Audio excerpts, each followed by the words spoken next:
காட்சி 1. பாத்திரங்கள். வேலு நாச்சியார், அமைச்சர் தாண்டவராயன், பெரிய மருது, சின்ன மருது, வீரன் ஆகியோர். இடம்: திண்டுக்கல் கோட்டை. ஆலோசனை கூட்டத்தின் நடுவே வீரமங்கை வேலு நாச்சியார். அமைச்சரே, நாம் சிவகங்கையிலிருந்து 8 ஆண்டுகள் ஆகிவிட்டன. கவலைப்படாதீர்கள் அரசியாரே, நான் சிவகங்கையை மீட்கும் நேரம் நெருங்கிவிட்டது. அந்த இனிய நாளைத்தான் நானும் ஆவலுடன் எதிர்பார்த்துக் கொண்டிருக்கிறேன். அரசியாருக்கு வணக்கம். மைசூரிலிருந்து மன்னர் ஹைதரலி அனுப்பிய 5000 குதிரைப்படை வீரர்கள் வந்துள்ளனர். அப்படியா? மகிழ்ச்சி. அவர்களை ஓய்வெடுக்க சொல், நான் பிறகு வந்து பார்க்கிறேன். ஹைதரலி உறுதியாக படையை அனுப்புவோர் என்று எனக்கு முன்பே தெரியும் அரசியாரே.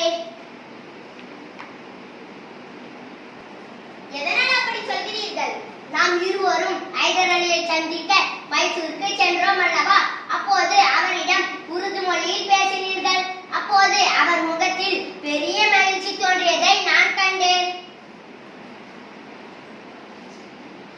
நம் அரசியாரின் பன்மொழி அறிவு நமக்கு இவ்வளவு பெரிய நன்மையை தந்திருக்கிறது. ஆம், நமது வீரர்களுடன் ஹைதரலி அனுப்பிய 5000 குதிரைப்படை வீரர்கள் சேர்ந்து விட்டனர். நம் படையுடன் நாளை சிவகங்கை மீட்க புறப்படலாம் அல்லவா?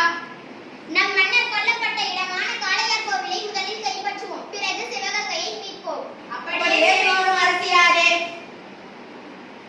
ஆண்கள் படைப்பிரிவிற்கு மருது சகோதரர்கள், நீங்கள் தலைமை ஏற்றுக் கொள்ளுங்கள். பெண்கள் படைப்பிரிவிற்கு குயிலியை தலைமை ஏற்க சொல்லுங்கள். நாங்கள் புறப்படுகிறோம் அரசியாரே. காட்சி 2. பாத்திரங்கள். வேலு நாச்சியார், அமைச்சர் தாண்டவராயர், பெரிய மருது, சின்ன மருது, வீரர்கள். காளையார் கோவிலில் வேலு நாச்சியாரின் படைக்கும் ஆங்கிலேயரின் படைக்கும் இடையே நடந்த கடுமையான போரில் ஆங்கில படை தோற்று ஓடியது. அரசியார் அவர்களை, காளையார் கோவில் நம் கைக்கு வந்துவிட்டது. நாம் இப்போதே சிவகங்கை கோட்டையை தாக்கினால் ஆங்கிலேயரை துரத்தி விடலாம். அவசரம் வேண்டாம் தளபதியாரே, இப்போது சிவகங்கை கோட்டை கதவுகள் அமைக்கப்பட்டிருக்கும். விஜயதசமி திருநாள் அன்று கோட்டை கதவுகள் திறக்கப்படும். அப்போது நமது படை உள்ளே நுழையட்டும். அப்போது பெரிய காவல் இருக்குமே. விஜயதசமி திருநாள் அன்று கோட்டைக்குள் செல்வதற்கு பெண்களுக்கு மட்டும் உரிமை உண்டு. நம் பெண்கள் பிரிவினர் பூக்கள், பழங்கள் ஆகியவற்றுடன் ஆயுதங்களையும் மறைத்து கோட்டைக்குள் செல்லட்டும். நல்ல திட்டம் அரசியாரே. பிறகு பெண்கள் படைப்பிரிவினர் உள்ளே நுழைந்து தாக்குதலை தொடங்கியதும் ஆண்கள் படைப்பிரிவினர் உள்ளே நுழைந்து தாக்கட்டும்.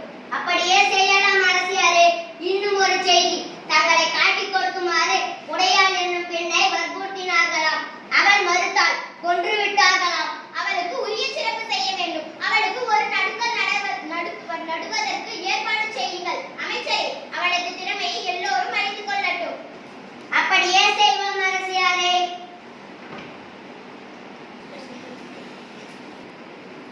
காட்சி 3. பாத்திரங்கள். வேலு நாச்சியார், குயிலி, வீரர்கள்.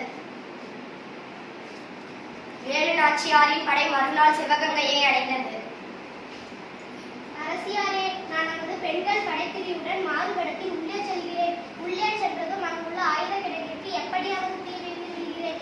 தீ எரிவது தெரிந்ததும் நமது படை உள்ளே நுழையட்டும். அப்படியே ஆகட்டும் குயிலி.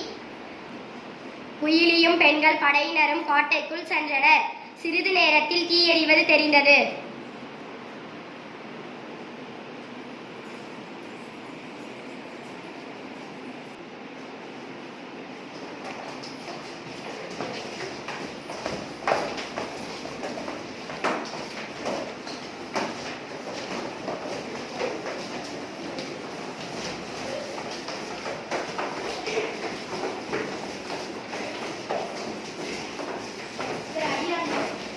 வீரர்கள் கோட்டைக்குள் பாய்ந்து சென்றனர்.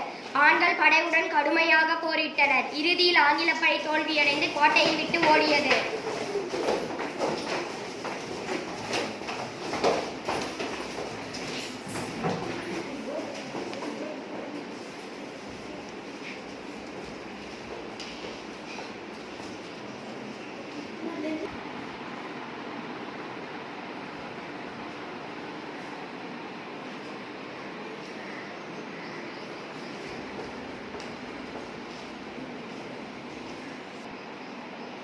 வெற்றி